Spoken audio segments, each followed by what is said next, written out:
দর্শক, আমরা এখন কথা বলবো আমাদের একজন বিশিষ্ট আড়তদার তপন শাহ।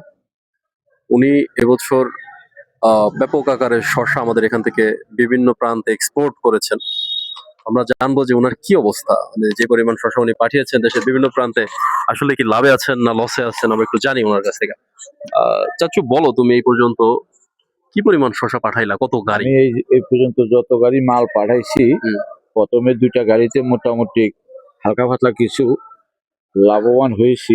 তারপর থেকে একটা না 7-8টা গাড়িতে পর্যাপ্ত পরিমাণ লস দিছি। পর্যাপ্ত পরিমাণ লস। তুমি যে গাড়িটা করো, এই গাড়িতে কত করে মাল যায়? এই যে গাড়িতে বিভিন্ন গাড়ির ওয়েটের উপরে নির্ভর করিয়া, যেমন গাড়ির চাকা বা গাড়ির চেসিস বা গাড়ির ধারণ ক্ষমতা, কোন গাড়িতে যে গাড়িতে যতটুকু ধারণ ক্ষমতা থাকে ততটুকু ধারণা, যেমন কত কত বস্তা করে পাঠাও? যেমন সর্বোচ্চ এক গাড়িতে দিচ্ছি 450 বস্তা। 400? এগুলো কি 40 কেজির? 40 কেজি। হ্যাঁ, 22 টন। এক গাড়িতে 22 টন দিছি। আচ্ছা আচ্ছা। আবার 12 টন, আচ্ছা, 15 টন, 14 টন, 18 টন, 20 টন, এরকম প্রতিটা গাড়িতে বিভিন্ন জায়গায় মাল পাঠাই।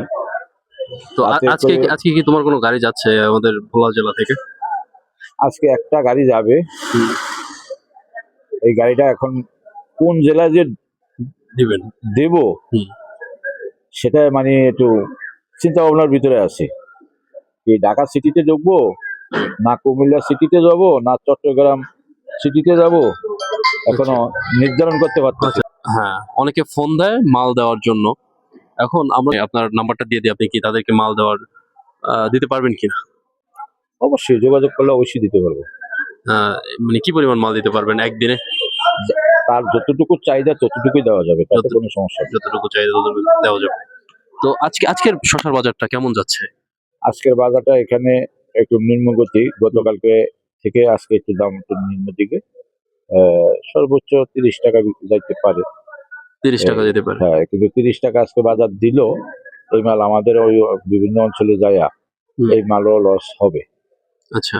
কারণ বাংলাদেশের বিভিন্ন জেলা থেকে বিভিন্ন প্রান্তে মাল এখন বাড়িয়ে গেছে, এই জন্য মানে মালের দিনে দিন শসার বাজারটা নিম্ন গতির দিকে। আচ্ছা, ধরো 30 টাকা বাজার রেট দিল, তো এইটার সাথে আরো কত টাকার মতো খরচ পড়তে পারে? ধরেন আপনি ঢাকাতেই দিলেন, তাহলে এখানে কত টাকা খরচ 30-এর সাথে? আমরা ঢাকাতে মাল দিলে ঢাকার মালগুলা তোমার পার কেজিতে 5 টাকা খরচ পড়ে। পার কেজিতে 5 টাকা? গাড়ি ভাড়া থাকে, লেবার বিল থাকে এর ভিতরে? এটার ভিতরে গাড়ি ভাড়া, লোড আনলোডের খরচ তো আছেই। তারপরে যেখানে যেখানে বিক্রি করবে তাদের সাথে তাদেরকে শতকরা যে আমরা পার্সেন্টেজটা দেই, এই ঢাকাতে পার্সেন্টেজ দেই 10 টাকা। আচ্ছা, শতকরা। তারপরে এর ভিতরে গাড়ি ভাড়া তো আছেই। সব মিলিয়ে ঢাকার মাল বা ঢাকার যে মার্কেটটা, ওই মার্কেটে আমাদের প্রতি কেজি মালে 5 টাকা, অর্থাৎ এক বস্তাতে 40 কেজি মাল দেই। ওই 40 কেজি মালে আমাদের 200 টাকা খরচ পড়ে। 200 টাকা খরচ পড়ে। এই হলো অবস্থা। তো দর্শক, এবং অন্যান্য জেলায় আর একটু কম খরচ, আমাদের খরচ আর একটু কম যায়। যেমন চট্টগ্রামে দিলে এই 4 টাকা, 3.5 টাকা, 3 টাকা এরকম খরচ পড়ে। তারপরে কুমিল্লা যদি দেই, অর্থাৎ কুমিল্লা বলতে কুমিল্লা নিমসার বাজার। আচ্ছা, এই আমাদের সবজি মার্কেটটা তো হলো কুমিল্লা নিমসার বাজার, বড় মার্কেট। এই ওইখানে দিলে তাও 3.5 টাকা, 3 টাকা, 4 টাকা। এই মালের উপরে ভিত্তি করে, মালের রেটের উপরে নির্ভর করে মানে হয় আর কি। আমাদের ভোলা জেলার সবচেয়ে বেশি শসা বা যে কোনো মাল কোন দিকে বেশি যায়? আমাদের ভোলা জেলার মালটা বেশি যায় চট্টগ্রাম এবং নিমসা। মানে এদিকে কি যাতায়াত ব্যবস্থাটা একটু ভালো নাকি? যাতায়াত ব্যবস্থা ভালো, আর ওদিকে আমাদের মালের চাহিদাটাও ভালো। আচ্ছা, চাহিদাটা নিমসা এবং চিটাগাং এর দিকে ভালো।